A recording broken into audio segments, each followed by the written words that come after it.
16 বছরের ছেলের চেহারা এত সাফা ভিতরে থাকার কথা না। 18 বছরের কোন ছেলের চেহারা এত শুকনা, এত দুর্বল হওয়ার কথা না। বুঝেন না? এমনি কথা চলেন আমি দেখাই, তোমরা দাঁড়াও।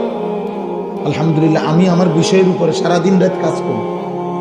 এই কিশোর নওজোয়ান নিয়া আমার দিবা নিশির মেহনত, শুধু ওয়াজ করি এটা না, দিবা নিশি মেহনত করি, ফিকির করি আর কি করা যায়। কি করতেছো বাপ,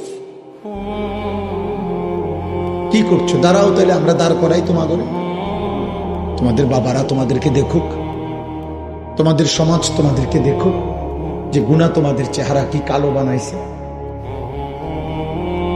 বেনামাজি জীবন তোমাদেরকে কি পরিমাণ বিভৎস চেহারা বানাইছে।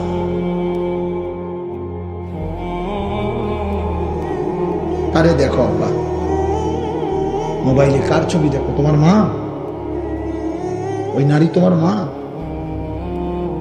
এই বেহায়া, যাকে দেখো ওই বেহায়া নারী, ও তোর মা?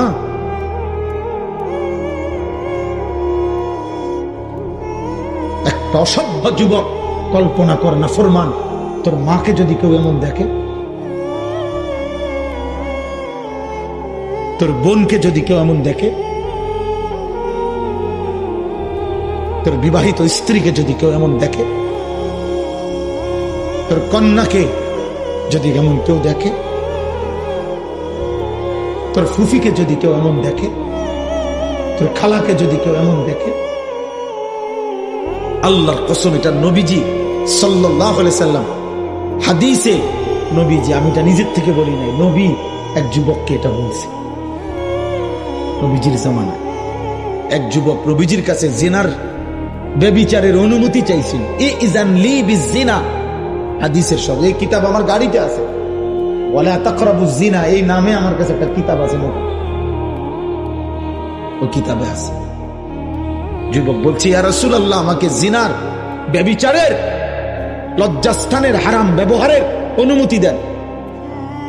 নবীজি বলছে, যুবক শোনো তো। নবীজি তাকে তখন 5টা কথা বলছে। আফাতুহিব্বুহু লিউম্মিক, আফাতুহিব্বুহু লিইবনাতিক, আফাতুহিব্বুহু লিউখতিক, আফাতুহিব্বুহু লিআম্মাতিক, আফাতুহিব্বুহু লিখালাতিক।